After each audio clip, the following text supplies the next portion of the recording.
In early 2018, regulations for short-term rentals and sites like Airbnb were approved by the City of Toronto. However, they were appealed during the process, which pushed the hearing until today, August 26, 2019. So let's go over what we need to know based on the new regulations that are not yet in effect, but if the City of Toronto has their way, they will be in effect in 2019 or 2020. Number 1, people can host short-term rentals in their principal residence only. Both homeowners and tenants can participate. Number 2, people can rent up to 3 bedrooms or an entire residence. Number 3, people who live in a secondary suite can also participate, as long as the secondary suite is their principal residence. An entire home can be rented as a short-term rental if the owner/tenant is away, to a maximum of 180 nights per year. People who rent their homes short-term must register with the city and pay $50.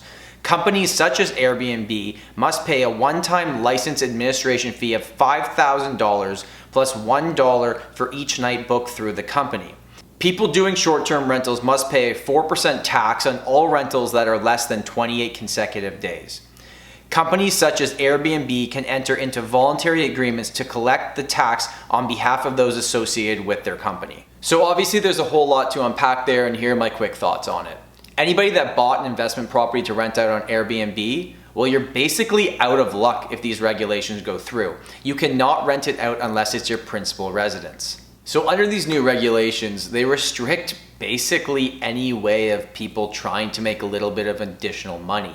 Even if you have a legal basement suite, you can no longer rent that out as Airbnb because it's considered separate from your primary residence in the top half of the house. So I think there's two sides to this argument.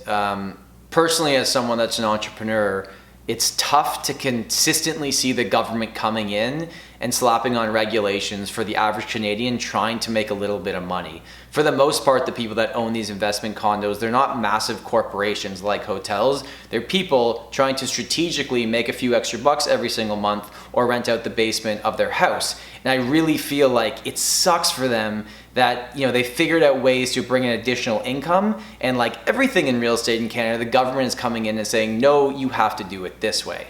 And then there's the other side of the story, and there's a corporation called AirBnB, and they are a coalition of tenant associations and legal clinics, condo boards, and traditional hotel industry and academics that have been fighting for short-term rental regulation for years. Now, it's been accused by rental platforms of being funded by the hotel industry, so again, take this with a bit of a grain of salt, but what they're basically saying is that because short-term rentals have come into place in Toronto, it's basically caused a huge shortage for your regular one-year rentals, and they're saying if you put regulation on short-term rentals, then the one-year rentals will open up again, which is actually true.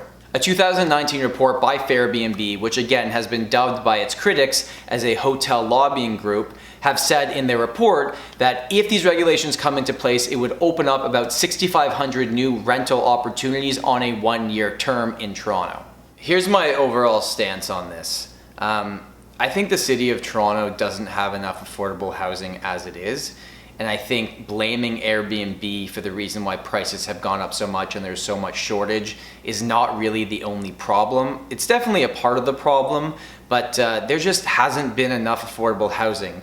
And based on the population growth that our city has seen in the past 10 years, what's gonna happen in the future, we're projected to double in population by 2041.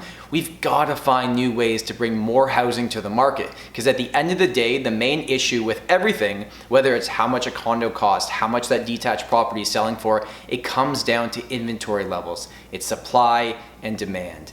And it's a hotel industry that's really fighting against your average person trying to make a few extra dollars in their pocket. I think Airbnb should be allowed, but I also fully understand the fact that if I'm living in a condo, I don't want my neighbor to change every single day. So it's a really fine line here. There's a lot of gray areas. I'd love to know what you think about it. You can comment below. If you enjoyed this video or have any questions, please let me know, and feel free to hit that subscribe button. That would really help out the channel. Anyways, hope you're having an awesome day, and remember, home is where your story begins, unless you own an Airbnb unit and you're renting it as an investment, because you might have to stop.